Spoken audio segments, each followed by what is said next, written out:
welcome in. The Eric Zane Show podcast Patreon bonus has begun. I want you to know something right now.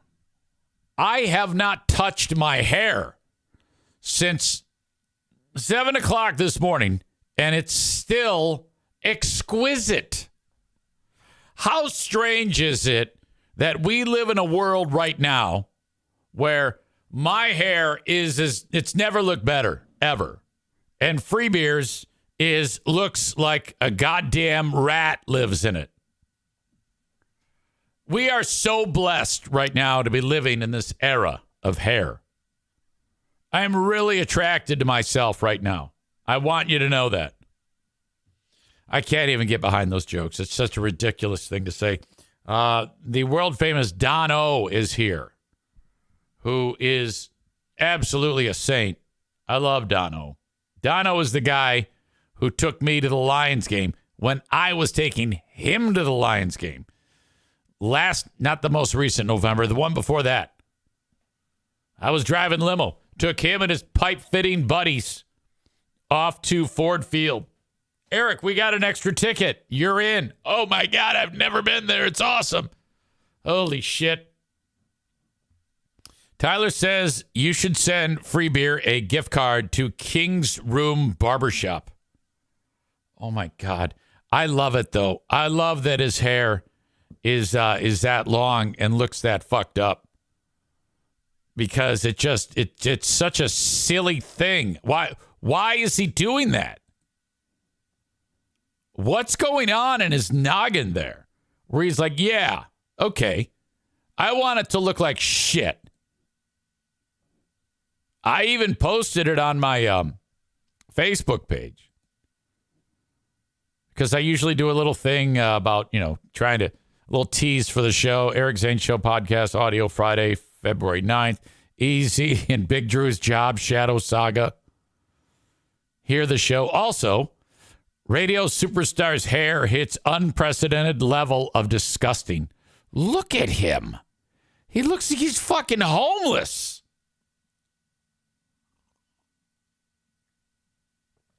It's a great picture of EZ and Big Drew right there. Big Drew's a damn superstar. I'm going to tell you that right now. I love that guy. So, anyway. You're like, what is this that we're looking at, EZ? It looks like a river or something like that. Yeah, this shouldn't have been a thing. What you're looking at right there is a portion of a landmark in Michigan called the Sleeping Bear Dunes. People travel from all over the globe to go to Michigan's Sleeping Bear Dunes on the shores of Lake Michigan. I don't even like calling it a tourist trap, but it is because it just draws tourists there. Part of the Sleeping Bear Dunes is the Platte River, which kind of like is a river that goes like almost through the dune at some point.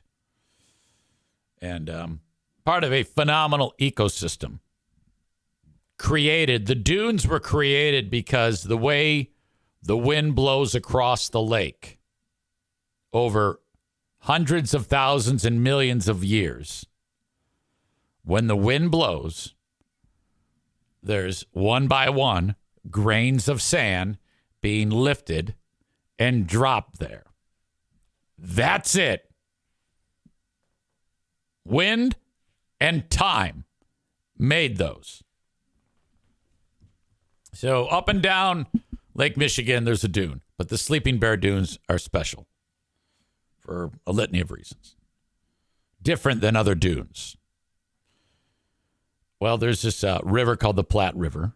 And now I've talked at length before that when you get up in that area of Michigan, you are in this wild frontier of idiocy, stupidity, alcoholism, drug addiction, poverty. All right? Things like that. So you get some people that are really, really stupid. That's what I talk about all the time, the 1,000-yard stare. If you run into somebody with that stare, you'll know it when you see it. Okay? You know, you oftentimes hear, 50 is the new 40 or 70 is the new 50. In that neck of the woods, in that part of the country, 20 is the new 70. Life expectancy there is about 27 years old. This is fucking crazy. Some asshole took it upon himself and said, you know what? I don't like that Platte River. Now it's made by nature. He goes, I don't like the Platte River, so I am going to actually destroy the river.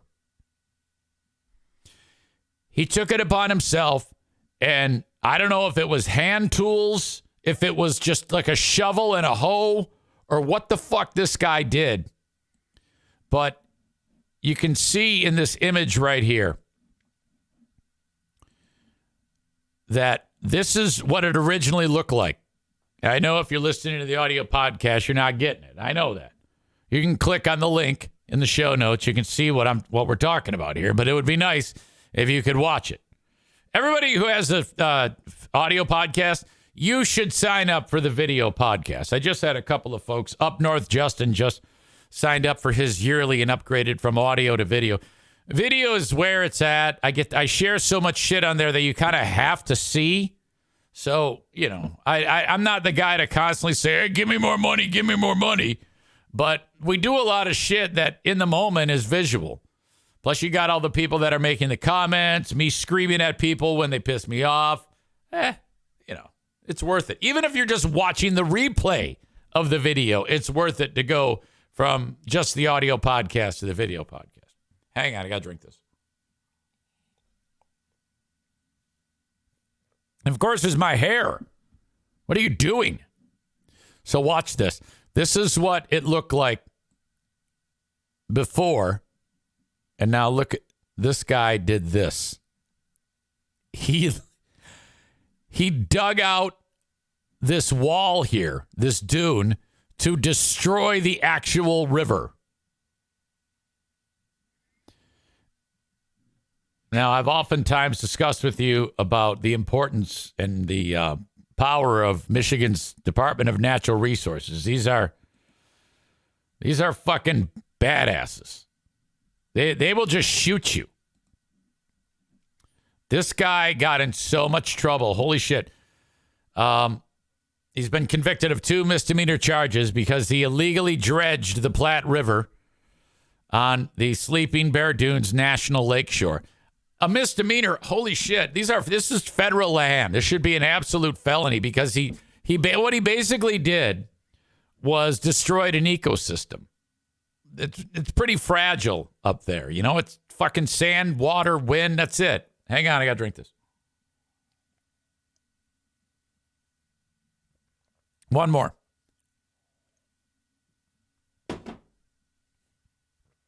Andrew Howard is his name, from Frankfort, Michigan.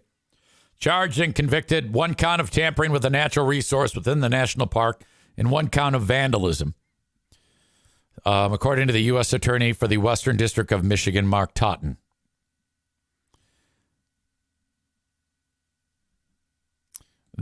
What he did, allowed bigger boats to illegally enter Platte Bay. I don't know if he had a deal with the boats. I mean, I don't understand. Why is that the goal, to allow bigger boats into Platte Bay?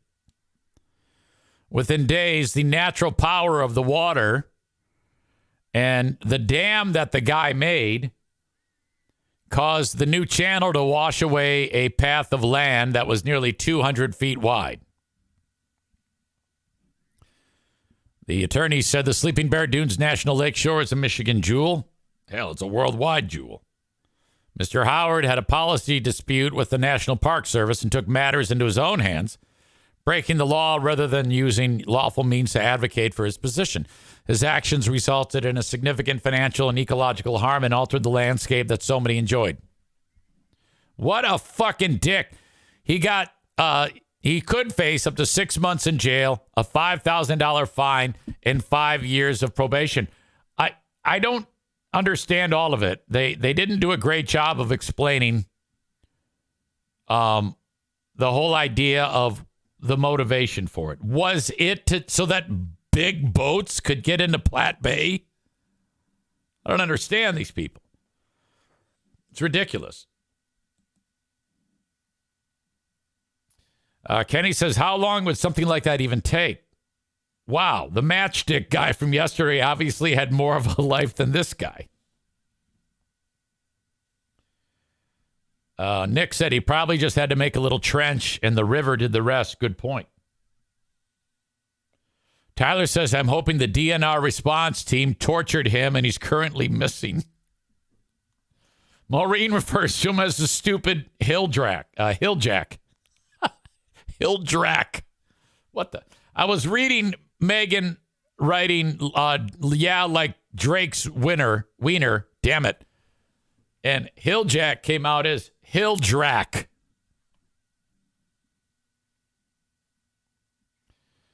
Jacob, backing up a little bit, talks about Free Beer. First, Dono says Free Beer is having a midlife crisis. Yeah, well, typically, though, when people have midlife crisis, they might, buy a car, do something that makes them young. I don't know. Mess around, have an affair, but not make yourself ugly. What kind of a midlife crisis is make yourself ugly? His wife, the nose, would probably be more accepting of it if he actually was having an affair with someone instead of walking around with hair like that. Jacob says, I wonder if we could send them. One of you said sending him a gift card to King's Room Barbershop.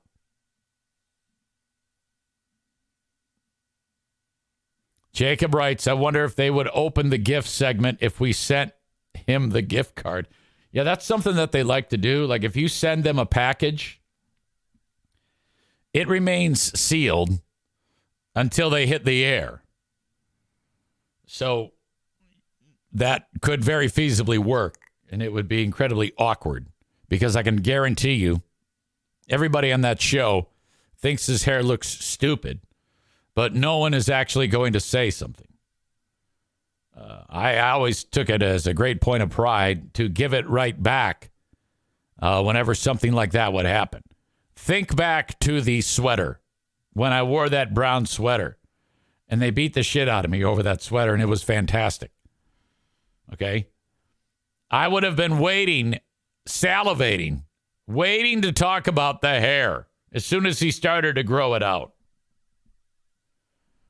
And, but the thing is, I would have made fun of him, but it would have gotten ruined because he would have gotten so pissed off with that fucking hair if I made fun of his hair. He would have lost his shit, which would have made it that much more majestic in scope, frankly. Linda says young guys all seem to have long hair now. That's what he's shooting for. Probably. But even if he wasn't losing it, he wouldn't be able to pull it off. Jimmy says, do you still have the sweater, as does Linda? I do not. I pitched it. I was so butthurt. I was so angry at the time. I loved that sweater. I fucking loved it. And they just kicked my ass. It was great. Ashley says, you should keep texting him selfies of your sex hair. Yeah, I think I'm blocked because I've sent him some horrible texts over the years that I just don't think he's received. Like after the story came out that Rachel posted the Instagram thing that got the ball rolling on our pal St. Gaslight's last days, I immediately texted Freebeer and I said, you are so fucked. You are in a lot of ways responsible for this. This is your fault and you're going to burn. And I got nothing.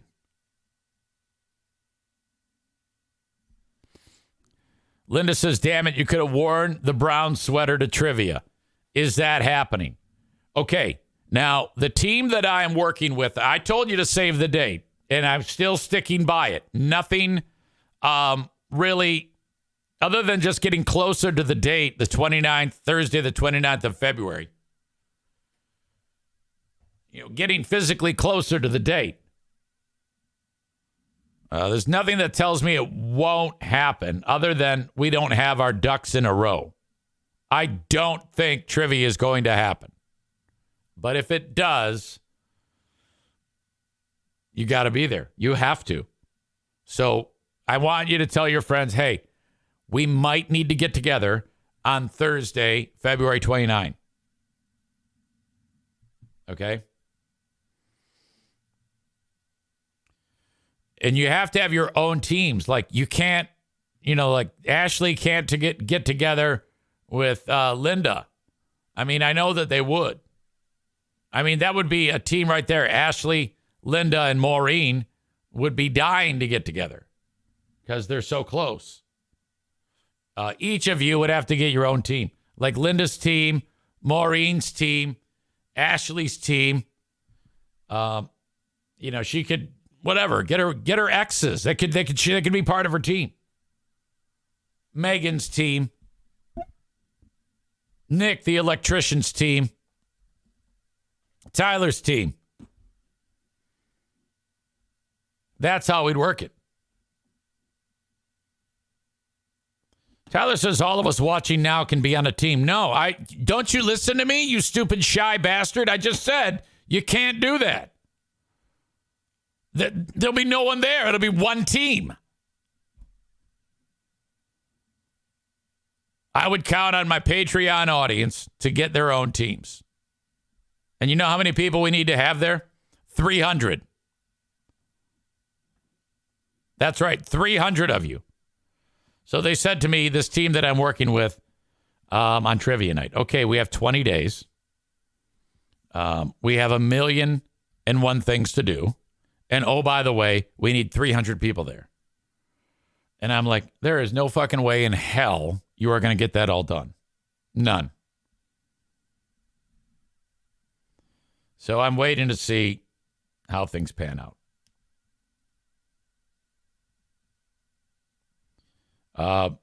Tyler says, I heard you. I'm ignoring you. Linda says, Tyler, PM me. No. Kuiper says can't make it. Why? Why? Let me guess. Bowling. Call out, you asshole. What are you, crazy? Come on, man. Maureen says, oh, stop. We'll be lucky to get 30. Thanks for your unbelievable enthusiasm. All right. Megan says Linda and I want in. Great. Okay. Yep. Separate teams. Sounds good. You got the Megan team and you got the Linda team. Otherwise, again, it's just going to be you guys competing against yourselves. So, restaurant in Southwest Michigan, beautiful Benton Harbor, Michigan. Restaurant known as the Mason Jar Cafe.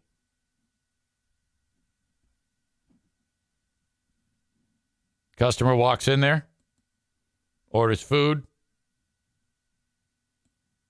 Food costs $50. Runs his card. Gets the little piece of paper. Adds a tip. And he adds $10,000.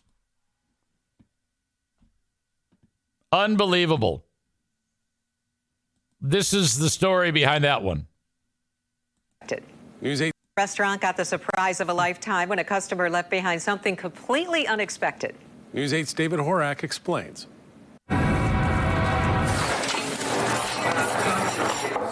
course, and I'll be right back. Wait staff at the Mason Jar Cafe usually see tips range from 15% to 25%, maybe a bit more. Jalapeno scramble, I'll be right back. Typically, I never do 25, 20. I'll do 20 plus like round up. No more than that. We'll see, every now and then $100, but not ever anything, of this gratitude or magnitude. This past Monday, which is I think, yeah, he messed that up. Not anything of this gratitude or magnitude. typically their slowest of the week, had one extreme outlier. A customer named Mark left a $10,000 tip on his $32 bill. That's 30,835%. Absolute disbelief to begin with. We went back and forth, had conversation with him, and he wanted to proceed. Okay, so that means he said it. Are you sure you want to do this? It's almost like he tried to talk him out of it. And all the chicks are like, no! She was absolutely shocked. The reason Mark gave staff this 5-figure tip was personal to him. It was in memory of a friend who had recently passed, and he was in town for a funeral. And it was just really an act of kindness that impacted so many people. The money was split among the co-workers 9 ways for more than $1,100 each. For waitress Paige Mulick, who recently graduated from Western, her share will make a huge dent towards her student loans. Lower that interest every bit I can. She's like, oh, yeah, Joe Biden and this guy are going to get rid of my student loans. We had so many incredible women working that day, so many hardworking mothers, just who really deserve this. Hard work that is never unnoticed and richly appreciated. Every A whole bunch of, why didn't they share with any of the illegal aliens that are cooking the food? dollar counts at a job like this, and we work hard, and we know that some days you're going to make more and some days you're going to make less, and that's part of how it goes. But we hustle hard, and I think that a lot of people really, really deserve this. Anytime you can lend a hand and change somebody's life, whether it's a small act or a large act, it's very important to just keep that in the forefront. Keep that top of mind. A little bit goes a long way. In this situation, a lot goes a long way.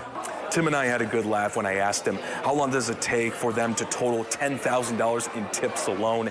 His answer, many, many, many months. We're in Benton Harbor. David Horak, News 8. Menopause. It's Got your beautiful. attention. Your metabolism slows down. Is that and you start experiencing Marie Osmond? hormonal weight gain. And trust me, I know. I love her hair. I always love Marie Osmond, if that's even her. I don't even know if that's her. That's an incredible story. Kenny says no dudes deserved it. Well, I don't think they had any dudes that were on the wait staff. Maybe that was it. Yeah, for some reason, there's not a lot of dudes on wait staffs at a lot of restaurants. Like at Bosco's, it's all chicks. I don't know why that is. That's just one of those fields, I think, that is dominated by women. Women and like gay men. There's not a lot of there are dudes, but they're the outliers, All right. Yes, that is Marie Osmond. Tyler says, we gave the tip under one condition. All the waitresses had to line up and flash him. What? Kenny says 30% if they're really good servers. And why not? I hope to be able to do that again soon. Megan says, the boss at Bosco's made my burger last night.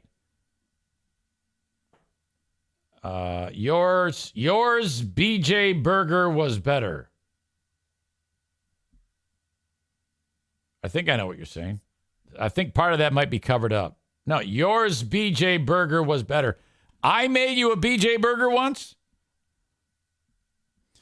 All I do is assemble them. Okay. Doug cooks them, so odds are Doug cooked that one too. Nick said you would think that transaction would have gotten super flagged by a credit card company. Yeah, I'm guessing so, unless if he's known for that. Can you imagine having that type of cheddar that you can just, in the blink of an eye, drop $10,000 and it's like nothing to you? Wouldn't that be spectacular? God damn.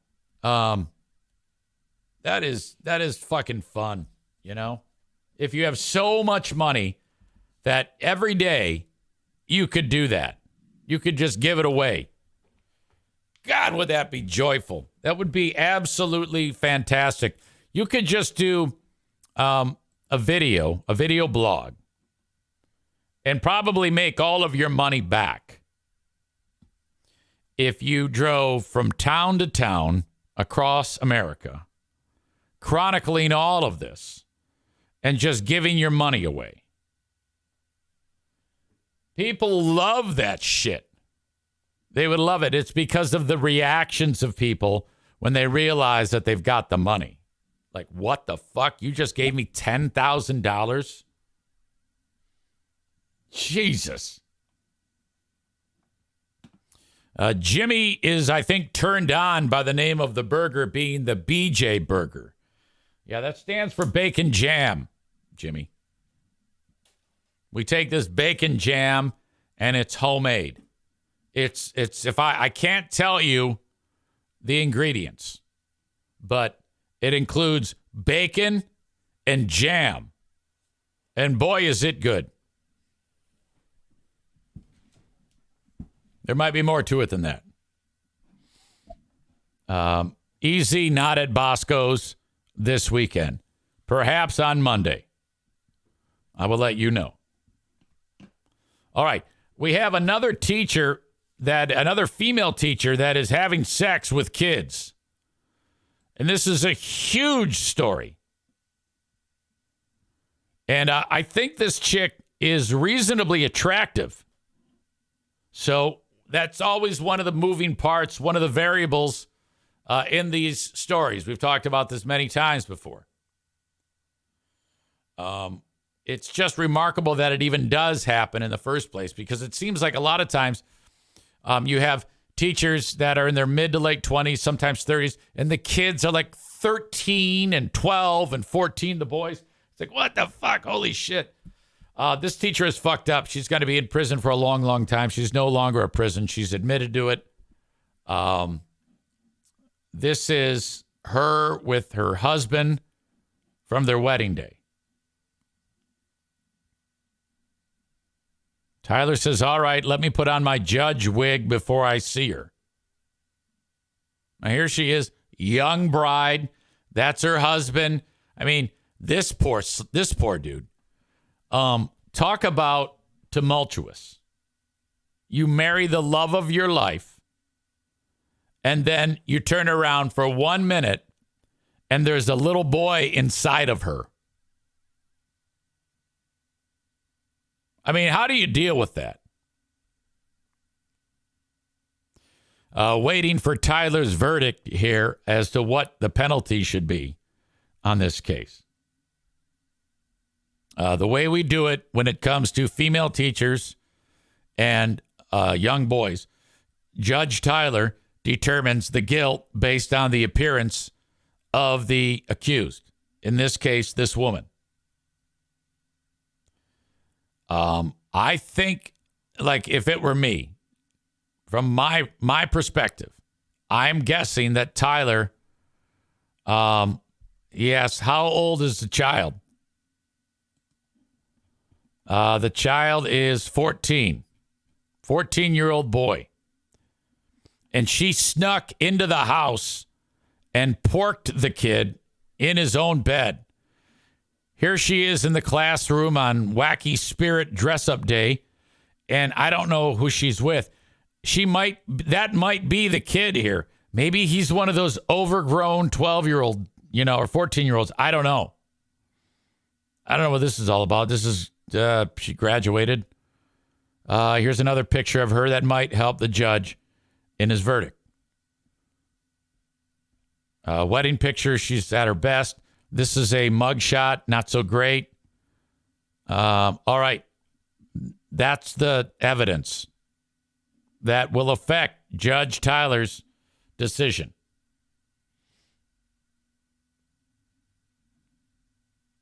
Maureen says they look like they're 16.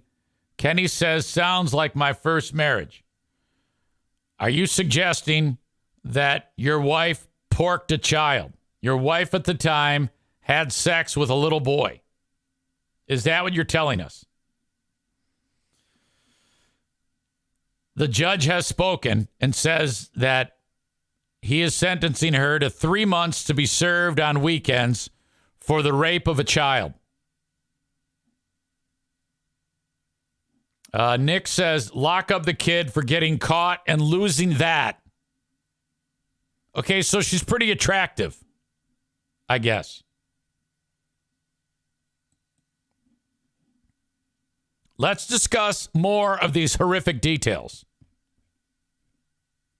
A married Virginia teacher faces up to 50 years behind bars after pleading guilty to having sex with her 14-year-old student over the school year at his house, where authorities recovered her DNA from his bed linens. Megan Pauline Jordan is 25. And if they recovered her DNA, who knows what's up with that? Sometimes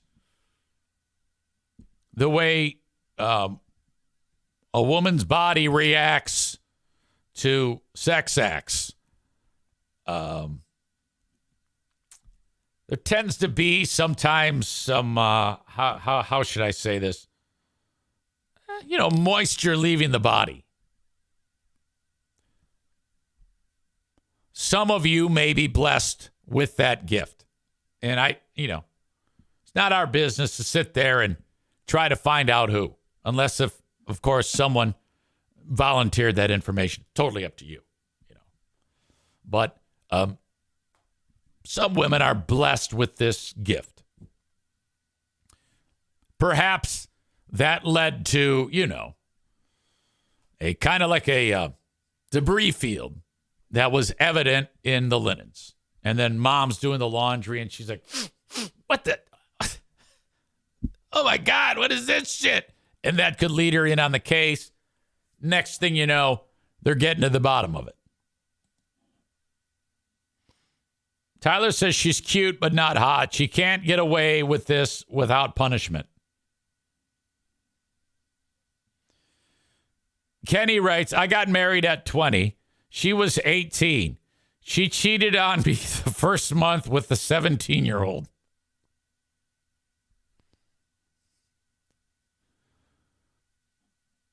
Wow.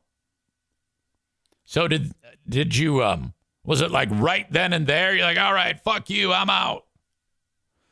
And that's fucked up because when you were 20, you didn't look like a monster. I saw pictures of Kenny when he was a young buck, and he had a look in his eye like he was ready for sex. Tyler says, Johnny, why do your sheets smell fishy?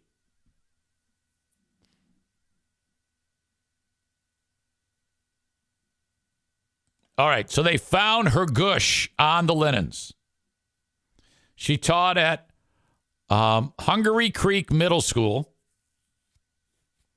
She pleaded guilty to 4 counts of carnal knowledge and 1 count of indecent liberties of a minor, which are all felonies. During the 2022-2023 school year, Ms. Jordan was having sexual relations with her 14-year-old student. On several occasions, Ms. Jordan would go to the victim's house and have intercourse with him. Her DNA was recovered from the linens. She was arrested in 23, initially charged with 5 counts of carnal knowledge of a minor. I don't know why they don't just say rape.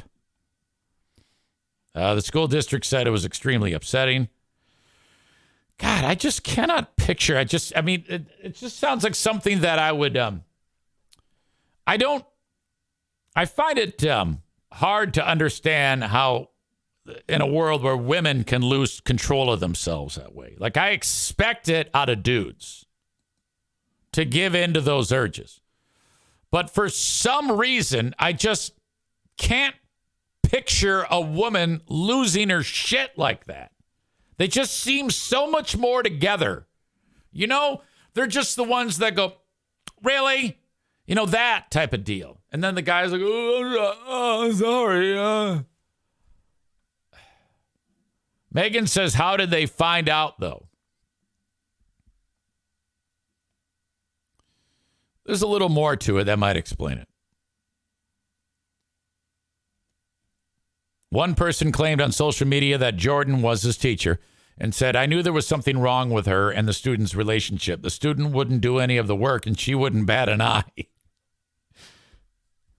This kid's sitting there grinding away, trying to get his book report done. This guy hands in a blank sheet of paper. He gets 100%. I noticed subtle flirting and teasing. The tension between them was insane. She deserves a life sentence for grooming this poor kid, the alleged former student added. Well, you may think that, but I talked to Judge Tyler. Taylor cited the brave action of those who brought this matter to the attention of the cops. We are always asking people if they see something unusual or not quite right to say something. Because of their efforts, this predator is off the streets, out of our schools, and will be held accountable for her actions. Yeah, we live in a weird world right now.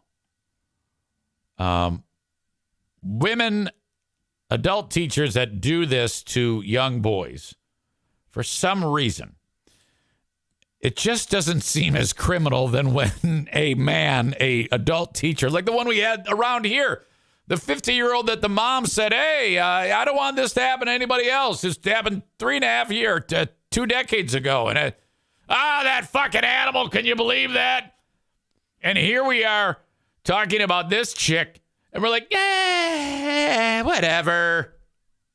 Whatever. Come on, give her a break. No biggie. It's fucking nuts. I'm guilty of it too. All right, I gotta go. I'll talk to you later, folks. Have a great weekend. And I'll talk to you on Monday. Till next time. Bye-bye.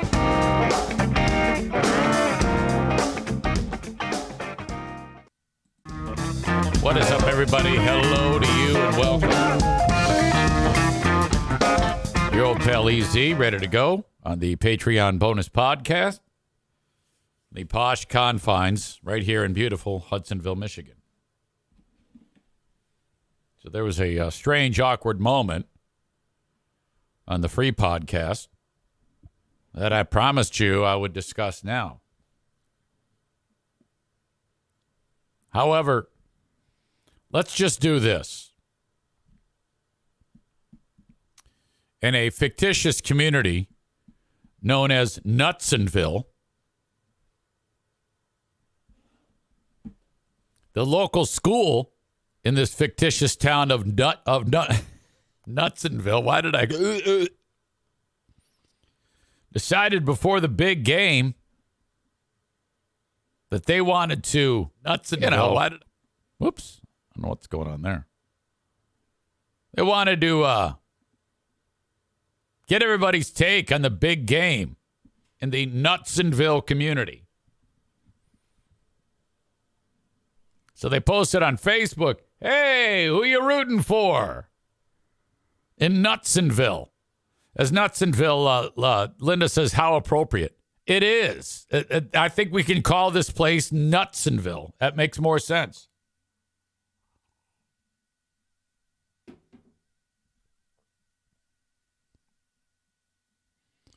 Now, in this fictitious story,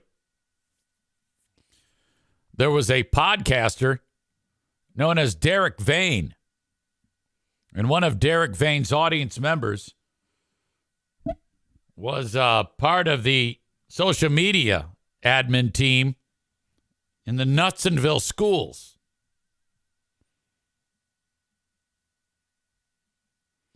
and shared with Derek Vane, local fictitious podcaster, that what started out as great intentions of just, hey, what's going on? What are you doing for the big game? A local fat-ass bitch who will go by the name of Kelly Megan Kristen in this fictitious story weighed in.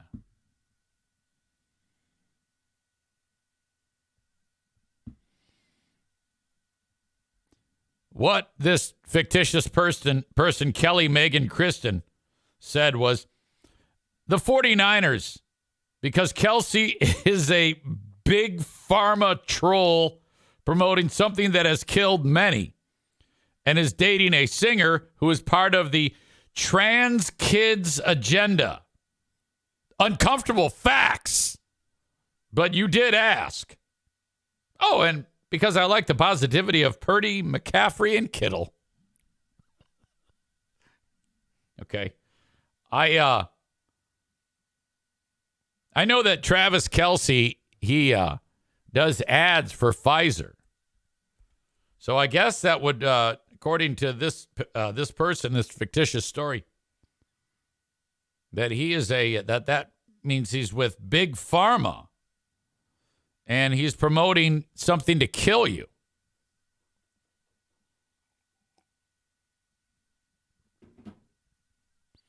And I don't know what trans kids agenda is.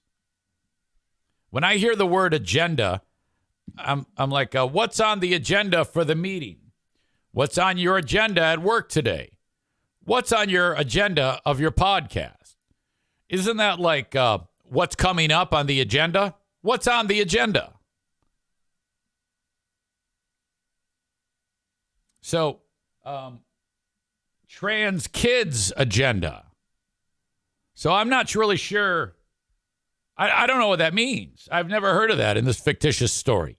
That might be, I'm sure that is a fictitious term to go along with this fictitious story in the community of Nutsonville. So this fictitious person is assuming that the guys on the other team are all of them are not on the trans kids agenda. And I don't know how, well, this person claims to be a scientist. So the research must have been done to come to that. And then I like how it's listed as, these are facts. Hey, these are facts. Wow. If only I had a piece of audio of that fictitious person, Kelly Megan Kristen. Hi, my name is Kelly Megan Kristen, and I'm the sponsor of the Eric Zane podcast when discussing sexual acts of a minor. It's protected to speak sexually about a 7-year-old girl. If you would like to see the sexual acts of a minor, I'm just trying to get some sexual acts of a minor from whoever. Several 7-year-old girls have already backed out. I'm a veteran, but I would really like sexual acts of a 7-year-old girl, and I would just like sexual acts of a minor. Thank you very much for your understanding and your time. That is weird. I would really like sexual acts of a 7-year-old girl. It was so strange to me. Well, either way. I don't know if you saw this during the Super Bowl. One of the things that happened outside of the game that interested me was a movie trailer. Let's see how well you know me. Of the movie trailers that came out, or television trailers, which one do you think hit me right between the eyes and made me be like, oh, I can't wait for that. Come on now. Linda says, go ahead and put your guesses in. Linda says, now I'm actually glad the Chiefs won. Me too. Two good guesses because I thought they looked terrific. Deadpool. I missed the trailer for it, so we can watch that.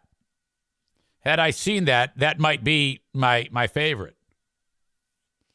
And then the other one is Wicked. That looks amazing to me. Didn't they take a black chick and make her skin green? That's really cool. No, it actually looks really, really good. Wicked does. I think I would like to see that. Ashley asked, you can sit through a movie? Believe it or not, I sat through Oppenheimer. Not only can I sit through a movie, I sat through Oppenheimer. None of you are correct.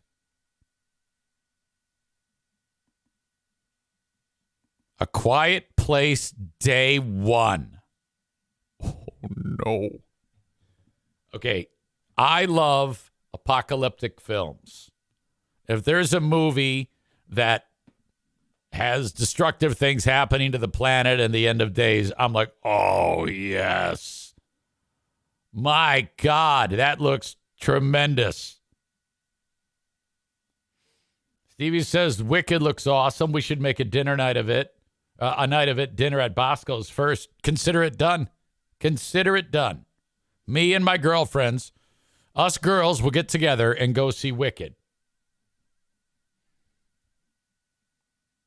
So, A Quiet Place, if you remember, the first movie started, and then there was a sequel that was before that. It was like, it was a prequel. Well, now this is a prequel to the prequel. A Quiet Place Day One.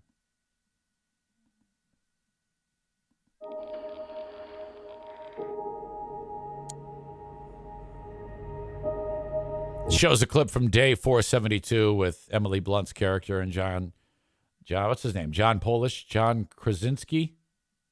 Is it John Krasinski? And these two kid actors who I've seen, but I don't know who the fuck they are.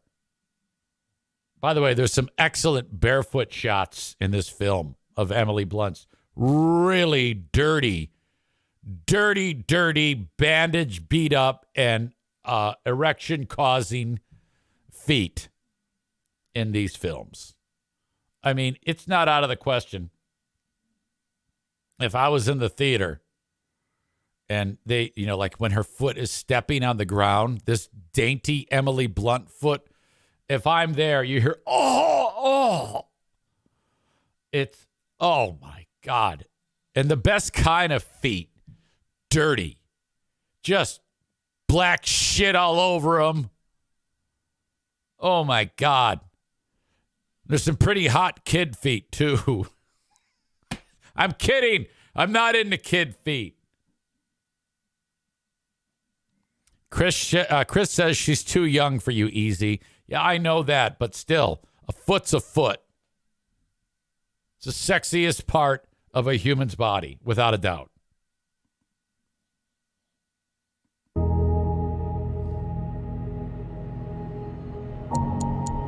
So then, you see that was just music playing with them quietly enjoying a meal and using sign language. And then before that. Or wait a minute. Is the second movie. The second movie is after, right? Yes.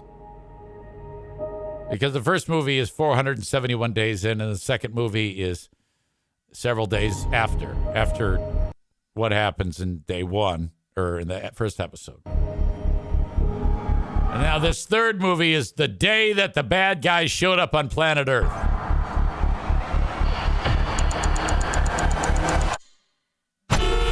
Hustle and bustle of New York City. And I think I'm saying this right. Lupita Nyong'o. She's walking down the street, got her little cat with her. Okay, now the bad guys are coming to Earth. What's interesting to me is, never mind, I just had a thought. So anyway, blood and guts all over the place.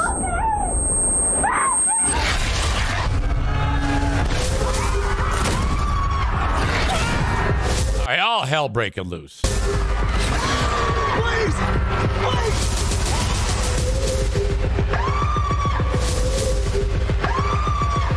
Listen to those sounds. That's enough to wake you up in the middle of the night or the nightmare.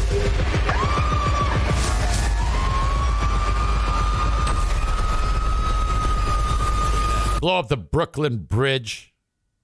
Now, it fast forward to... Okay, the guy from Wakanda Forever is there. So he's Wakanda forever.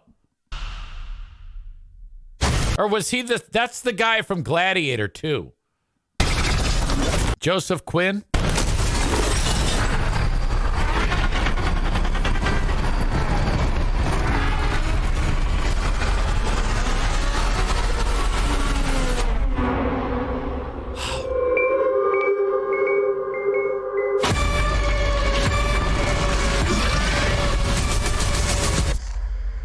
Man, I'm telling you right now, if this happened like in real life,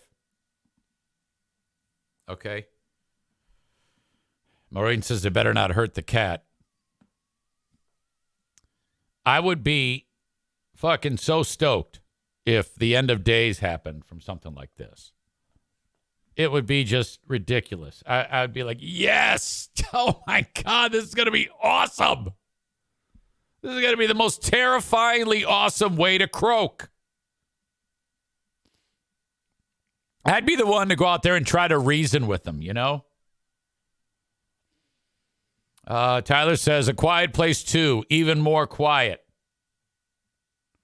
So it goes first movie, second movie is after the first movie, third movie is the very first day. Okay, so first movie in the series is well after the attack, a year and a half after. Okay, I'm stoked about that. Go see all of them. Start with, and I think John Krasinski wrote this film, or he was involved in the screenplay. He's not, if you see him in it, it's just cameo shots and stuff like that for a particular reason. And it doesn't matter, but the guy who's directing it, I was reading up about, doesn't matter his name, but we're talking about almost no experience. And this is a franchise now. And the guy who's directing it, I think the first thing he ever produced was like 10 years ago. And he's directing it, not producing it, he's directing it. And you look at his resume. I was looking at the guy who is directing this film. His resume, he's got like nothing on his resume. And I'm thinking to myself, what's going on here that someone with very little experience is not only going to be given, is going to be directing a major motion picture, but the keys to a franchise. So I'm getting some vibes like, like a young Spielberg or a young Lucas. Somebody who just knows new to the business, but yet knows so much that you go, just let him do his thing. Oh my God. Chris says, if this were a real story, there's no way we'd survive because Darla would get us all killed with her howling. Oh yeah. Without a doubt. Like it happened today on this show today on the free podcast. It was ridiculous. A story out of Detroit, TV station in Detroit. This is almost like, if you remember the story about years ago when I was pissed off in the 90s when the Lions lost. And then I got a golf club and went into my garage and started destroying things at my home in Midland, Michigan in the garage. And then my neighbor, Ken, snuck up because he heard all the commotion, me screaming and yelling and actually breaking things with a golf club. Fish tank. I mean, just fucking, it was empty, but it was destroying things. Dude, what are you doing? Oh, hey, Ken. He like walked in. He thought something was wrong. Hey, buddy. What? I was just blowing off a little steam. No biggie. Just Lions lost, and I was a little agitated. But you want a bush light? Maybe. No. He like wanders away, shaking his head. Never talk to the guy again. Never talk to the guy again. In Detroit, they have what's known as a rage room. And I think these have been popping up. If you're like mad, you walk in there and you give the guy who owns a joint like a few bucks. And then there's like shit to break and you just go break it. And I guess this is the dumbest thing ever. I mean, When I did that in my garage, how stupid is that? How embarrassing is that? A local TV station did a story on this thing, and tell me that the main person being interviewed in the story doesn't give you like school shooter vibes. With the Super Bowl ready to kick off Sunday night, there are still a lot of Lions fans still recovering from their favorite team coming so close to the championship game. I am Faraz Javed for 7 Action News. So what are some of the fans doing? This guy has one of those characteristics where when he blinks, his left, our right, blinks a split second before his other one. You'll notice it. So his left eye will drop down to blink, and then the right one will follow right after. They're not like at the same time like yours and mine are. Faraz Javed. Ready to kick off Sunday night. There are still a lot of You'll never not see it. Lions fans still recovering from their favorite team coming so close to the championship game. I am Faraz Javed for 7 Action News. So what are some of the fans doing? Well, they're choosing to blow off some steam at the Azra Chamber of Horrors Rage Room. I think he might have been in there getting hit. Maybe it's one of these pieces of glass hit his eye or something. Anyway, watch this loser. At first, it may seem like 19-year-old Evan Allen is having fun. But in reality, he goes, Lions should have won. He is overcoming his frustration. The Michigander is a die-hard Lions fan. And I don't know if it's a good idea to promote when you're angry, go destroy shit. You know? Wouldn't it be more appropriate to actually harness your rage in a particular way and teach yourself that skill as opposed to just being an asshole? And still hasn't come to terms with the Lions narrowly missing the Super Bowl. How big of a fan are you? Pretty big fan, I would say. This season overall, I think they did pretty good, aside from the Can you imagine this loser trying to get a date after this story goes viral? Playoffs. The Lions lost to the 49ers in a tight game last He might be single, Ashley. month. But for Evan, the best way to manage his pain is to smash. 49ers should never won. Big disappointment. What a pussy. 49ers should have never won. I honestly thought the Lions So he gets out a mason jar and just breaks it. were going to make it to the Super Bowl. First time in history they would make it to the Super Bowl, but sadly. With the Super Bowl all set to kick off this Sunday, He throws and swings like such a pussy. a Kerry Cass from Azra. Did you see that? He threw that, whatever that was, that glass jar, and it was such a pussy-filled throw that it didn't even break. To the Super Bowl. First time in history they would make it to the Super Bowl, but sadly. With the Super Bowl all set to kick off this Sunday, Kerry Cass from Azra Chamber of Horror says the Rage Room expects to see an influx of football fans during the next few days. I wish I had some like San Fran or Kansas City stuff to smash. I think that'd be fun. In fact, Yeah, because it's impossible to get. Why don't you spend a few bucks and do it? Kerry says the experience is for all. And they've had a rough day at work. They come in, get it all out. I see a lot of date nights. I see a lot of couples trying to work through their issues. I've seen a lot of marriages saved. I've seen a lot of things. You could see St. Gaslight go in there with any woman, and then the guy says, you didn't break anything. And her face is all fucked up. Oh, yeah, I did. Things worked out in the Rage Rooms. Can anyone be judged at a Rage? Oh, no. That's the... Oh, yes. People ask, are they soundproof? They're not soundproof, unfortunately, but we don't care. Say, scream, shout, get it out. We want you to leave here a brand new person. Never made it to the Super Bowl. Never will. Just like Evan, dealing with his pain so he can watch the NFL championship game with his dad. Which is that one item you enjoyed smashing the most? The TV. Why is that? TV, it was just the biggest object that I could get my hands on. My self-respect. Just smashing it away and just seeing all the progress I was making on it. It's just a huge sense of relief. Is there anything you recommend when it comes to picking up the things you want to smash? It's a 20-minute session, and I see a lot of people just dump the bin onto the table and just with a few whacks, it's all gone. Really kind of like look at the items that you're given. Try to build a tower. Try to be more meticulous, if you will, about how you are smashing things to get the best bang out of your buck and, really make the most of the experience. So whether you're recovering from a bad breakup and want to make most of this upcoming Valentine's Day, or just like Evan, They're trying to blow off some steam for the Lions coming up short, but ready to smash their way into the next. He's just hitting a piece of wood. And look how he's holding that fucking bat. What a pussy. Season, come to Azra Chamber of Horrors and experience the Rage Room. In Madison Heights. This is someone who's never played sports in his entire life and probably has done nothing but play fucking video games. Fuck this thing and fuck that kid. How embarrassing.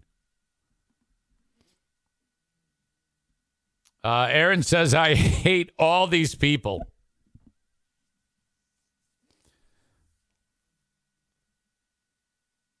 Chris says, LOL, this has to be fake. Why would you go on the news for this? Hey, you recognize me? I was a dweeb on the Smash Room story last night. My God, yeah, that guy is a fucking lunatic. Holy shit. Unsynchronized blinking. That's a great way to describe that reporter's eyes. Chris says this is exactly how you looked in the garage, Easy. Oh, yeah, without a doubt. I wasn't that much older than him. No, I take it back. I was probably like 24. No, I was 25, 26, but whatever. You know? I was a late bloomer. You know? Come on now. Give me a break. This story is fucking nuts.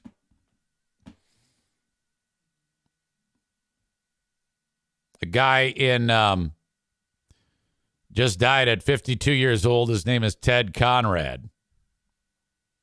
I take it back. He was older than that. He was 71.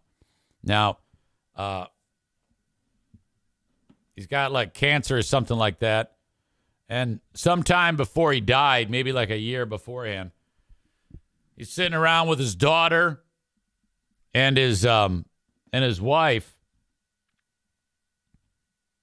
And while they're watching TV, I take it back. His name is Thomas Randell. And he was weeks away from death in April of 2021. He had some cancer issues or something like that. He's retired, sitting around watching TV. And he said to his daughter and his wife, hey, I want to let you know something. When I first moved to the area here, I changed my name. And authorities are probably still looking for me. I don't want you to be blindsided. Good night. And then he went to bed. And then when pressed on it, they're like, wait a minute, you can't. And he's like, look, all right, I'll tell you my real name, but you got to promise me not to Google it. Like, what a stupid lead-in. How the fuck would you expect that after he just drops it? His real name is Ted Conrad. Well, like 52 years prior, in like 1969, he was a 20-year-old working at a bank. And a la, what's the name of that movie where they robbed the casino? 21 Jump Street, 12 Nights in Harlem, with George Clooney and Matt Damon, and and they're walking out holding the bags, dressed like the SWAT team. What was that called again? The Dirty Dozen. It was something to do with numbers. Las Vegas. Ocean's 11. Yes. Thank you. He loads up the bags. This is in 1969 with $212,000. That's equivalent to like $1.5 million now. And just walks out of the bank. Now, he's got a mom and a dad and siblings, and he puts the money in the car, and they at the bank, supposedly the security was very lax there, obviously, and he knew the ins and outs of the bank. He unloads the vault, $212,000, puts it in the car, and leaves. And he goes out east somewhere. No one knows where he is, and he starts a new life. He changes his name to Thomas Rendell. And it worked.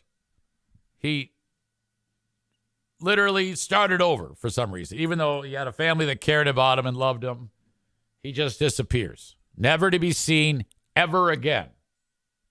that name, that identity never happens until at the start of the story I was telling you about in April of 21. He's sitting there watching TV. He's married, got a adult daughter in her 30s. And he says, hey, though you know me as Tom Rendell, that's not my birth name. And that's it. Don't Google me. And they said, all right, my name is Thomas Conrad. They find out that he's a thief. And he's been being looked for a long, long time. Well, the guy ends up fucking croaking. And the family, the daughter and the wife are like blown away because, you know, they thought they knew this guy for an entire life. And can you imagine that happening to you? So, first of all, this is obviously a fucking psycho. To do that in the first place at age 20 and put, you know, all your family they ruined the lives of his family when he was a young man. They don't know what happened to him. They have no closure. Can you imagine how awful that would be? And then just before you're about to die, this asshole could have very easily just kept his mouth shut and died. And no one would have known. But for some reason, this psychopath fucks up this family he could have just died. As it turns out, for a period of time, that money went kind of a long way. He pretty much only had to work part-time up until his adult wealth into his adult years. And then he ran out of money and he started working odd jobs and it got all fucked up. He ended up going bankrupt. The guy's life was a complete fucking disaster. And now everybody fucking hates him, including like his wife and daughter, no doubt. And she has a podcast. And I actually want to check this out. This is the daughter and the dad. Ashley Randell found out her dad, real name Ted Conrad, was a fugitive when he confessed weeks before he died. And her podcast is a 6-part podcast called Smokescreen, My Fugitive Dad. So you can look that up. I know some of you love that true crime thing, and I do too. Smokescreen, My Fugitive Dad. It turns out that they ended up going to the U.S. Marshals and say, hey, we've got some info for you. This is about the guy after he croaked. And they go, we're way ahead of you. Somebody turned him in. And first of all, you're not in trouble. But we do need information from you. I would have been scared shitless if the U.S. Marshals said, hey, yeah, we knew about this. And that's the first thing I thought of. Think about that. If you go ahead and tip your family off that you're a fugitive and they decide not to turn you in, well, now you're abetting. You're aiding and abetting a fugitive. You asshole. You don't tell them. You take that to the grave, the fucking grave. Idiot. My God. Well, anyway, yeah, that's just crazy to me. I thought that story was so unbelievable.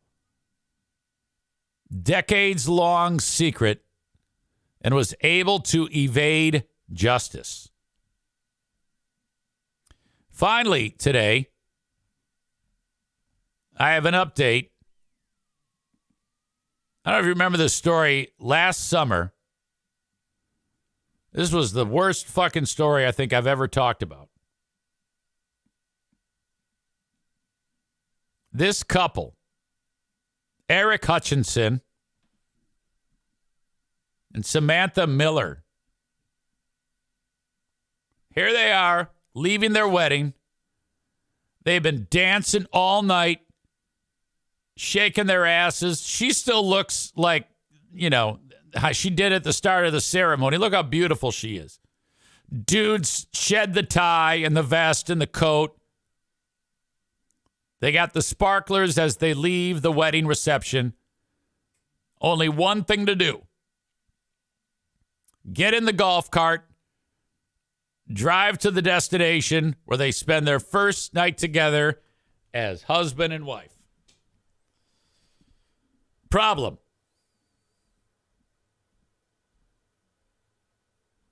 This drunk bitch seen in this photo kissing her boyfriend was driving through the area. And she caused this to happen. She plowed into the golf cart. Here she is from jail talking to her boyfriend.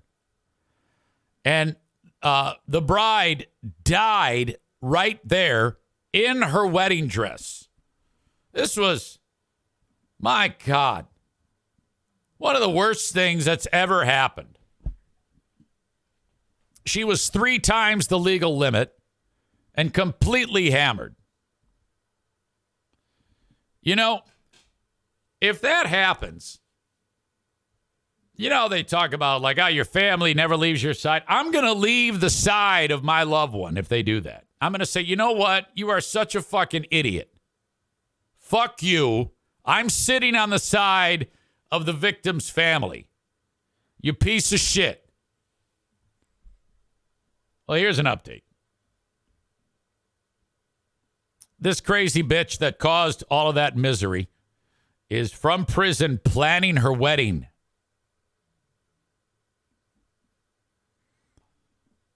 Jamie Lee Komorowski, 26, was 3 times over the legal blood alcohol limit when she plowed her Toyota into the golf cart carrying the newlyweds. In an emotional call from inside the detention center where she is awaiting trial on 4 felony charges, including reckless homicide resulting in death, Komorowski sobbed to her parents about her future plans. Quote, I want you to be at my wedding, Komorowski told her father, Charles. I guess they monitor these calls, and then they call the New York Post and say, hey, you won't believe this shit. Because that's essentially what has happened here. I want you to walk me down the aisle. I want you to be with me. I want to go on walks with you. How'd you like to be on the receiving end of that phone call where she killed a bride on her wedding night and she's talking about getting married? You know, if you're on the other end of that, you'd have to say, you know, I can't be involved with you in a phone call about you starting your life by getting married. And I guess her boyfriend, this is the dude, is standing by her side. Is like, oh, I wouldn't do that. You don't want to, maybe you should. Look at her foot. She's got a nice looking foot.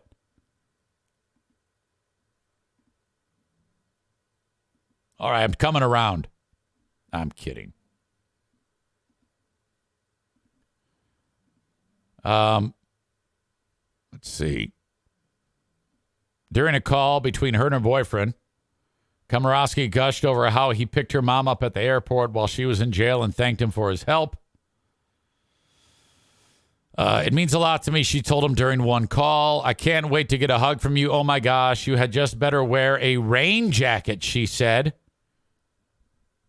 referring to how teary she expected to be when they reunited. Well, we don't know that for sure. I mean, she might be referring to something else. Komorowski described her day to her boyfriend, telling him she often showers just for something to do. Talks about her life in prison or in jail right now as she awaits trial. Prosecutors say Komorowski was speeding and extremely intoxicated when she slammed her car into the back of the golf cart carrying the bridegroom and 2 wedding guests. Her defense lawyers previously sought a release on a $100,000 bond with the condition she would enter a substance abuse rehab program, arguing she was neither a danger to the community nor a flight risk. But the judge said no, she's going to remain behind bars until the start of the trial, which will get underway in March. If the trial is delayed, Komorowski could be released on a $150,000 surety bond, but would be subject to electronic monitoring and placed on house arrest. My God. So terrible. Holy shit. I am so lucky that I did not hurt anybody when I was an absolute raging alcoholic. Well, I still am. When I would jump in the car while drunk. Amy says, I need to get off this planet. This woman has zero remorse. Linda says she's the ultimate danger to the community. What the fuck? Without a doubt. She will pay a price, to be sure. probably for a long time. Did you guys know that movie was called Ocean's 11? It was definitely not The Dirty Dozen. All right. I'm going to leave it right there. As always, I thank you. We have a Big Fraud Thursday coming up this week.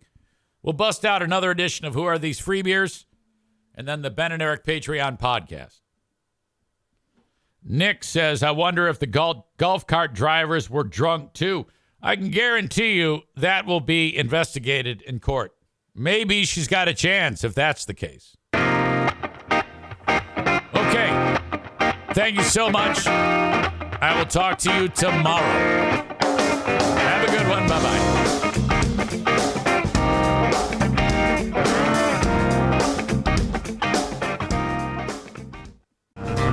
Oh, no.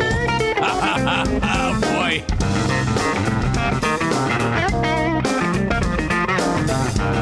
Yes, that was a wormhole. Hello to you. Thank you for the tip that it was. Maureen was like, oh, this is a wormhole.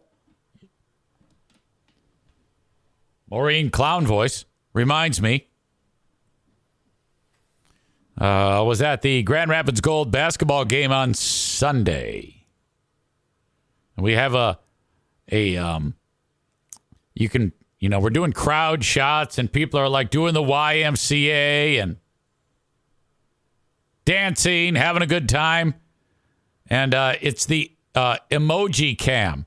And there's a piece of software that when it detects a face, it puts an emoji on. You could, and whoever's running the show can pick the emoji. It can be like Bucket's basketball head, the mascot. It could be, various emojis that you see smiling, yellow head emoji. And then we have a clown. So I'm watching the emoji cam take place, and they kind of like pop up. Like they'll see your real head, and then all of a sudden an emoji will pop up in place of your head. And I noticed that one of the people in the stands, it was the mayor of Grand Rapids, Mayor Bliss. I go, hey, is that the mayor? It's the mayor. And she's super sweet. She's always had a massive crush on me. And who hasn't? And so I go, oh, my God, it's the mayor. Look at it. So happy the mayor is here. And then all of a sudden a clown pops on her head. And I go, look, the mayor's a clown. And then people on my two-way comm in my ear, my headphones, like, oh, don't get fired. Don't call her a clown. I go, oh, relax. She wants me. She wants my dick. Come on. It's fine.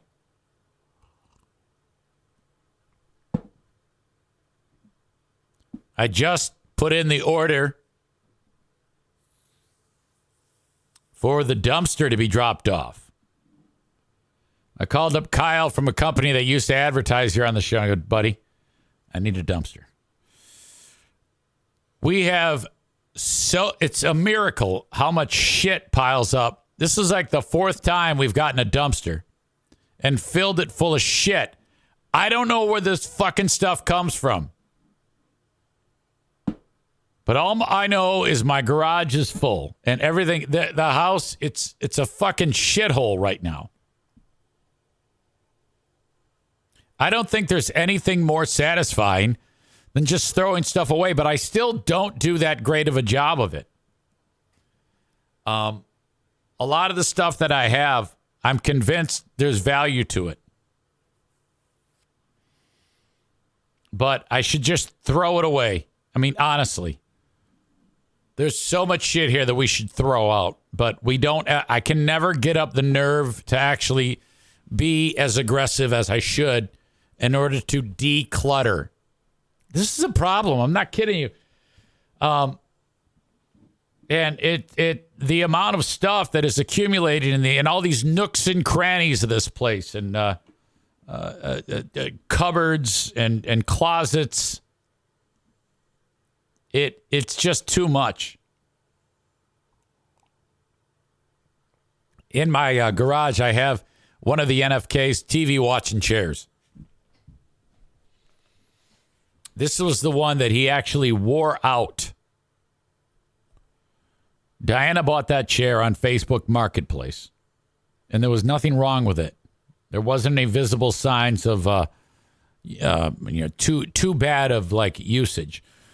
The amount of time he spent in that chair a day for like 3 years, 2.5 years, it absolutely just destroyed it. It's all ripped up and down. When you sit in a chair for 16 hours a day, that's what you can do to it. And I remember we had like surgical gloves on when we got it out of there. So full of ass. Where it's a brown leather chair, but where he sits, it was blue from his blue jeans because he always wears fucking jeans. Sitting on that shit. Amy says, "What kinds of stuff are you throwing out? Maybe I need a dumpster dive at your house." No, you don't. You don't. Nothing of value. Nothing.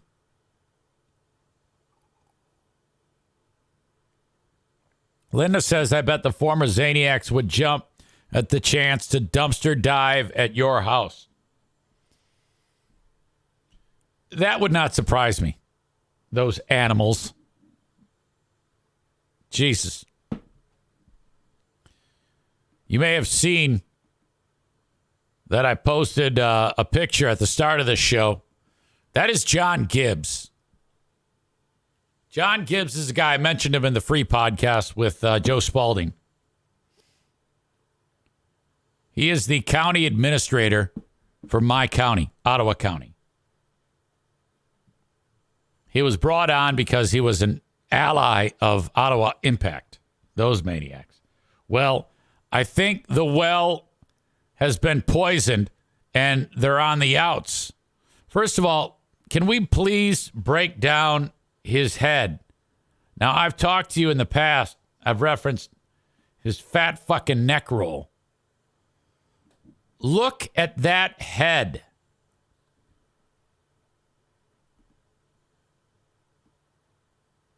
My God, it's like the fat isn't quite on the upper portion of his head. It's like from his eyebrows up, it's reasonably normal. But then you get even remotely close to that.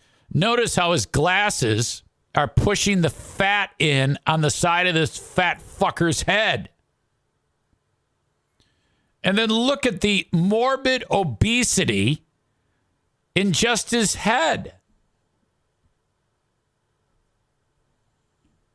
I need to get really close here. I can only go 500% closer. There's like a nipple, too, on the back of this neck. Look at this. Because he's got the back of his head and goes in, and then this big fucking roll. And then there's a nipple here.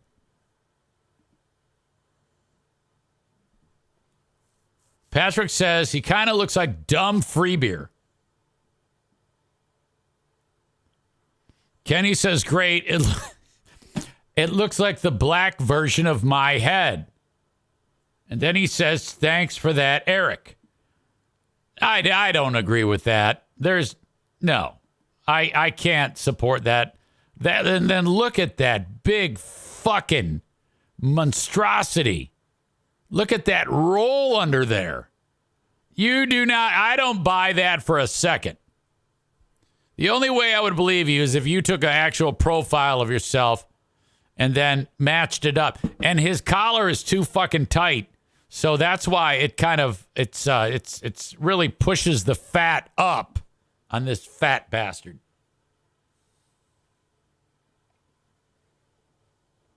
Look, I'm not saying anything that no one doesn't already know.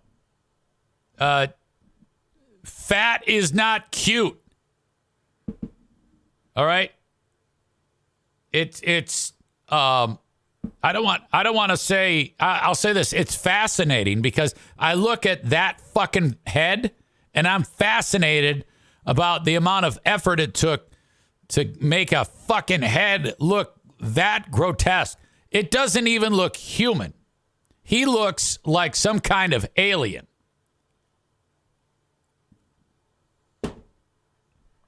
My God.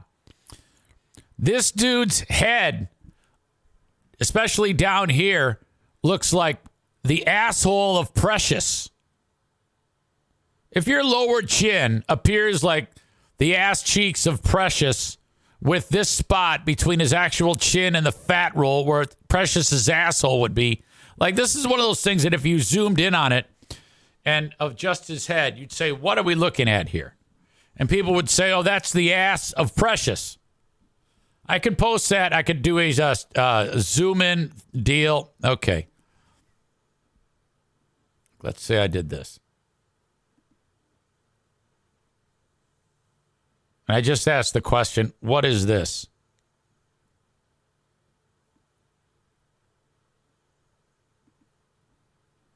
People would be so confused.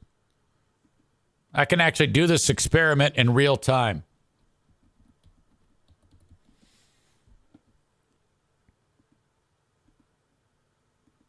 All right.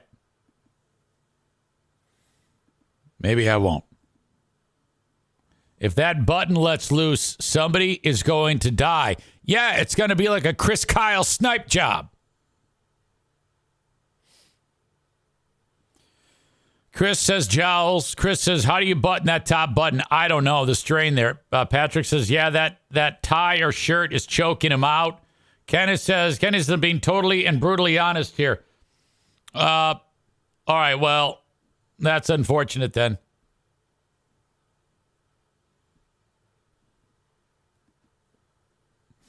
I don't see it though, because I've seen you on like the Zooms, and I didn't get that vibe at all. I know you're a big fella. I know you're a little fluffy, but I never got the idea that there was a Gibbs-like head. So I don't know if I believe that. I don't know if I would have let you in the house if you look like this. Fluffy, yes. But like that? I mean, this guy looks like a fucking monster. I think you're being way too hard on yourself. Maureen says, damn, I have to go get my teeth cleaned. Sorry to miss the rest of the show. I'm glad you're taking care of your teeth. Unlike another person, 63 years old, named the NFK. Anyway, Gibbs, he got the idea that he was about to be fired.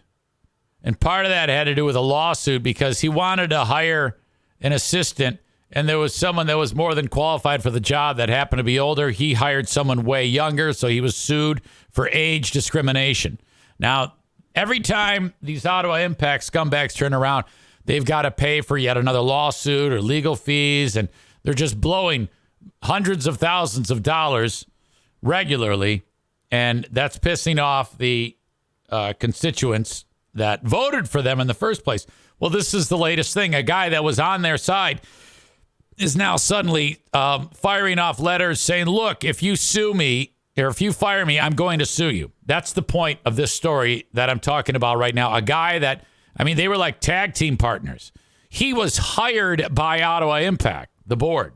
And now he's looked at as, okay, not so great, and they want to fucking get rid of him. And this is the story about how after he threatened legal action, now Ottawa County has hired yet another attorney they're lawyering up is what they're doing. This is great. They deserve this. They are eating their own. This happened just this morning when our very own Joe Spalding was there witnessing it. Gibbs is always in attendance at these meetings that Spalding was talking about earlier today. And all of a sudden they go, hey, where's Administrator Gibbs? They go, I don't know. So they actually had one of the one of the commissioners, Jacob Bonema, get up from the meeting to go find the fat fuck. And then he comes back and he says, I don't know where he is. Gibbs' contract expires in January of 26. However, the board can remove him from office in various ways. The letter had been sent to Chairperson Moss, saying in part, should the board or its lawyers attempt to get creative in that vein, be advised that the full extent of legal options available to Mr. Gibbs will be used. So Gibbs just had a feeling that tonight's gonna be a good night, that he was gonna get fired. So he then preemptively says, hey, I think you're thinking about firing me. And if you are, you're fucked. There is a clause allowing him to be terminated without cause, but with 90 days written notice. If that were to happen, he would receive a lump sum of 9 months' pay and health insurance. My God, wouldn't that be great? 9-month vacation. Holy shit. So the big story is that they now have retained a lawyer. God, it's hard to believe this has all happened in a year. Jesus.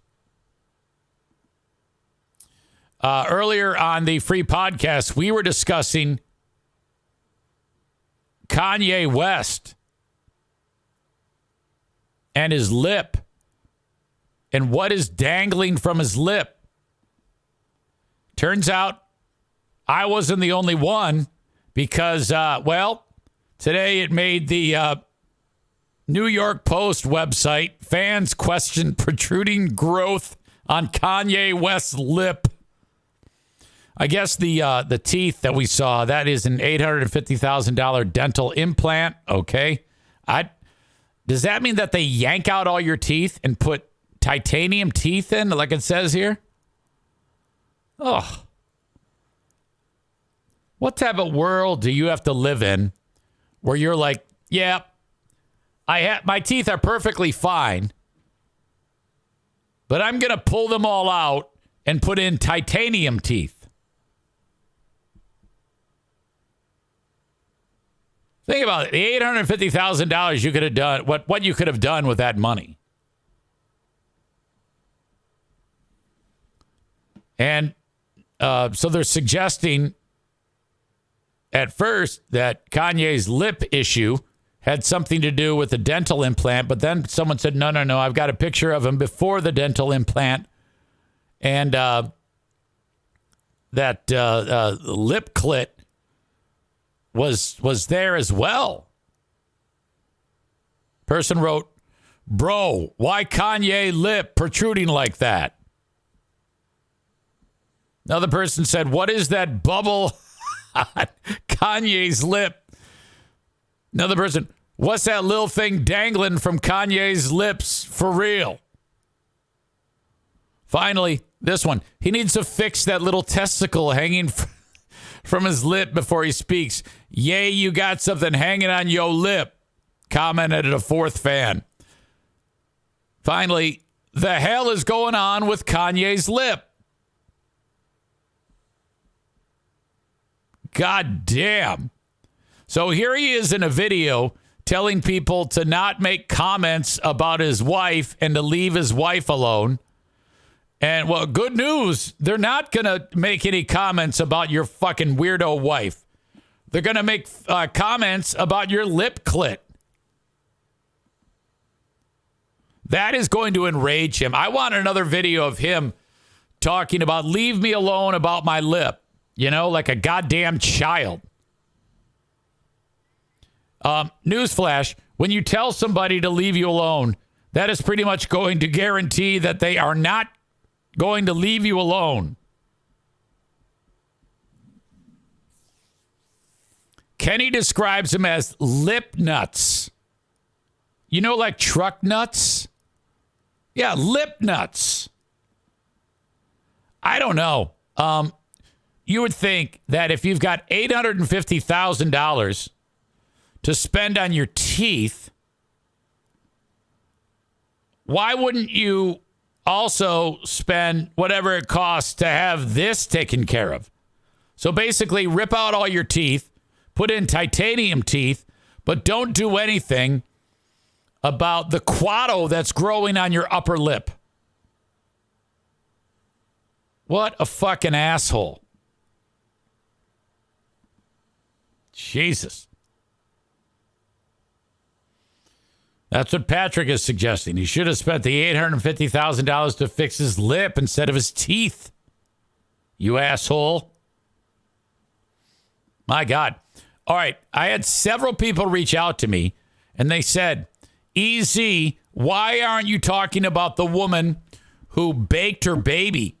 And I didn't really, it takes a little time for me to process these stories because it's really horrible, but, I still need to address it. So this is a really awful story, and there is a baby that is no longer alive. But I'm going to attempt to try to discuss it with you on this show. And, not all the time, but sometimes we'll take a story that is as ridiculous as this. And through just the dynamic of me telling you it and, some of the comments maybe in the chat, sometimes you can take a story that is as horrible as this one and somehow make it funny.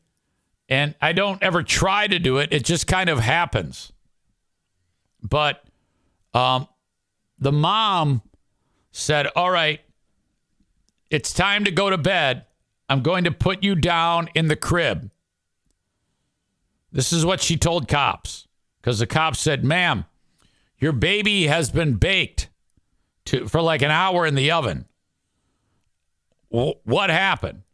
And she said, well, I went to put the baby down in the crib, and I mistakenly preheated the oven to 450 and put the baby accidentally into the oven. And that's her story, and she's sticking by it. Now, at this point, I don't know how the cop who investigates this doesn't just pull out the gun and, like fucking Kurt Russell in Tombstone, point it right at the guy's head, except it's her, and shoot her in the head.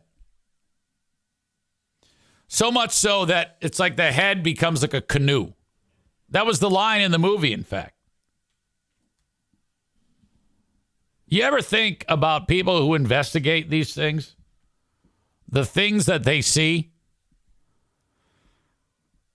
I don't know how there's anybody who ever fucking does these jobs, because they're at some point, someone is going to have to open the oven, similar to pulling the meatloaf out, pull the baby out and put it on top of the stove. How does that person compartmentalize that and say, well, it's been a long day. I'm going home. I'll see you tomorrow. I don't get it. I don't know it. I think that people who work in that industry, law enforcement, first responders, you have to be really cut from a different cloth. You have to be so strong mentally in order to, make it through. Because if that were me, if someone ever says, yo, EZ, as we investigate, can you go ahead and remove the baked baby out of the oven? I'm going to be like, what? Why do I have to do it? And I was like, no, fucking A. I'm not doing it. Stevie says lots of therapy, probably. Kenny, in our first joke, writes, what's for supper? Meatloaf baby, da fuck. All right, somebody's got to have the first joke, and it was Kenny. Nick busts out, where's the barbecue sauce? As if they're going to eat baked baby. Well, the issue is, if you ever think about it, when you appropriately roast a chicken, and then you grab the drumstick, it just comes off. So that they're being very careful with baked baby, not to have a leg in his hand. If you're not careful, that's going to happen. And then the dog eats it. Tyler says, at least she didn't use a shitty air fryer. Absolutely. Well, anyway, this all happened in Missouri. 1 month old, baby in the oven. And I don't get this. The charge is felony child endangerment. And that is because Mariah Thomas, I've heard that about people named Mariah are fucked up, generally. There was a study done by the New England Journal of Medicine that women named Mariah typically have fucked up mothers who make them crazy. And that's what any woman named Mariah who's ever had a baby has put it in the oven. This is a new statistic that was just unfolded at the bottom of the story in Huffington Post. Chris says, oh no. Chris gets it. And Kenny says, wait a minute, isn't that Amanda's daughter's name?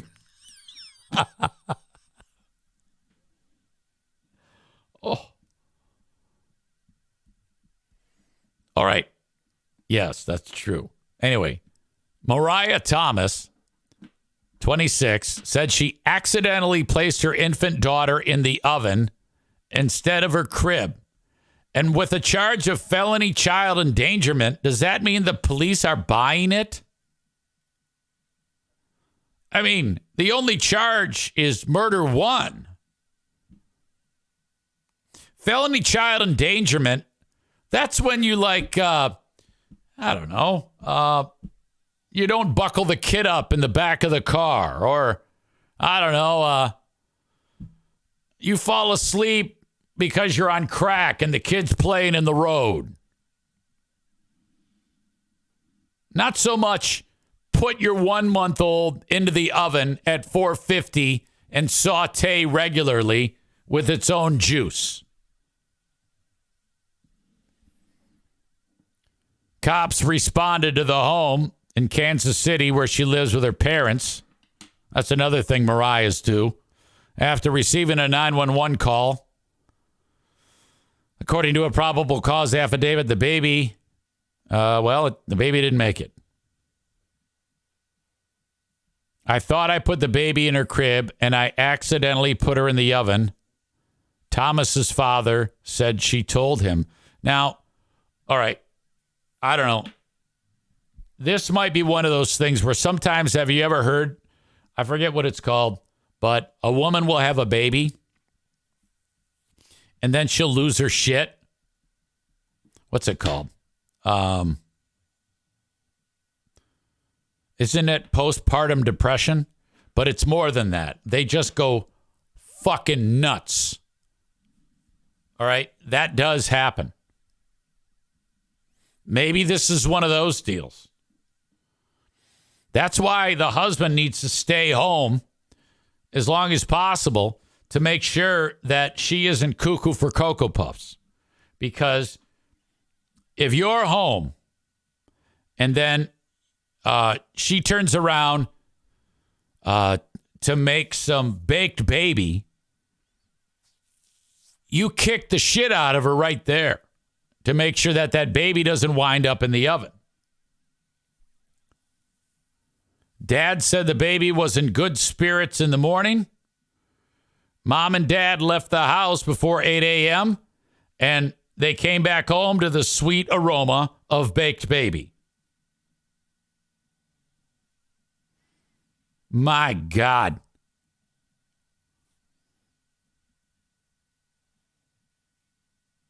All right. I'm actually avoiding some of the details in this story. I can't even, it gets so gruesome in its description that this fucking amazing attempt to make this story hysterical by suggesting that Amanda's daughter would do the same goddamn thing. If I continue with any more of this, it's going to be all out the window, and we can't have that. That's why, as a professional that I am, when you start these stories, you have to start with the worst part, okay, and then work backwards. Because if you go with all these jokes and then just reveal that the kid is a goddamn souffle at the end of it, everybody's going to hate your fucking guts.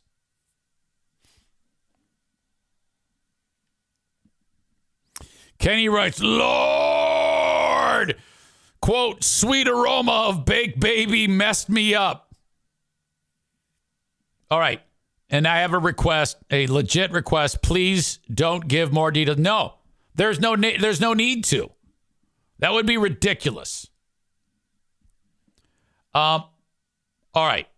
So we've tried to put on a ridiculous face to cope with this horrific, heinous story. I don't know ultimately what will happen to this chick, but I just find it remarkable that they said, let's go with the felony child endangerment charge. I don't know. Maybe that's the deal where they they could still up the charges later on, or they want to make sure they can get some type of conviction. I would say that if I'm defending Mariah here, Amanda's daughter's name, that you could just easily, say this is clearly she's insane. And I think you'd be able to pull that off. My God. Lending to the storyline that it should be kind of a rule that we have to have mental stability in order to have a baby. Like if you don't take your mental stability test before you get pregnant, okay, then they just take the baby from you to avoid this from happening. It's kind of like pre-crime. I would fully support that, because who the hell wants to be talking about baked baby? My God.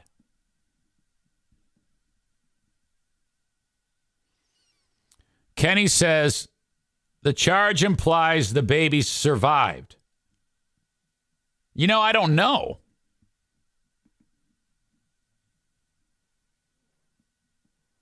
Wait a minute. No, it's definitely, the kid definitely died. I don't know why I convinced myself that you were right on that. No, that kid, that kid looked like a fucking, the Colonel's extra crispy. Okay. All right. That's that. Part of me did not want to do that story. But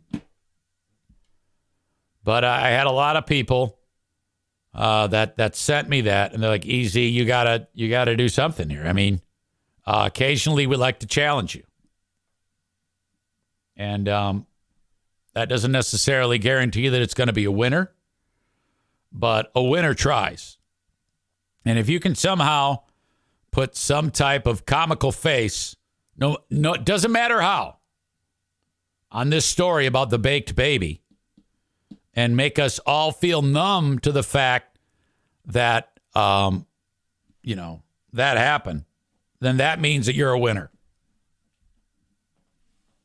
So I appreciate your participation in this.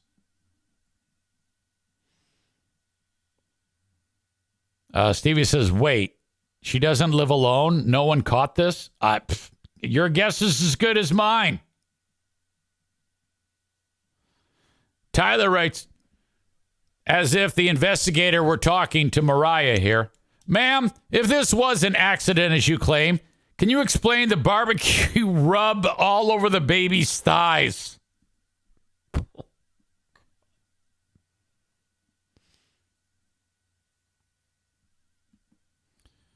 Postpartum depression, 1-month-old, lack of sleep, etc. This story needs to be on the creep off with Vinny and Carl. That reminds me, today at 2 o'clock, in an hour and 41 minutes, yet another edition of Who Are These Broadcasters takes place. EZ, Christian Blatt, together again for 90 minutes plus of bliss and enjoyment and hilarity. You can watch the show for free on YouTube. Search out the Who Are These Podcasts YouTube channel, and it starts at 2. Okay? A full day of podcasting. And I'm going to leave it right there because I'm going to take a break and then do that show. That's the plan. Podcast all day. Wash, rinse, repeat. Thank you so much for being part of it. And I will talk to you. Let me take this time to encourage Trucker Dan to sign up for the $10 a month. His deal of, all right, can you invite me? Yeah, I want to. But I had to tighten the ship up. Tier 2 members can enjoy the live stream, be part of the Zoom audience. They pay for that. So I cannot give it away free like that. That would be insulting to them. I would be taking their money. I can't take their money and then give it away for free anymore. Upgrade to Tier 2. That's what I'm doing. Encouraging you to upgrade to Tier 2 for the extra $5 a month. Thank you. I love you, and goodbye.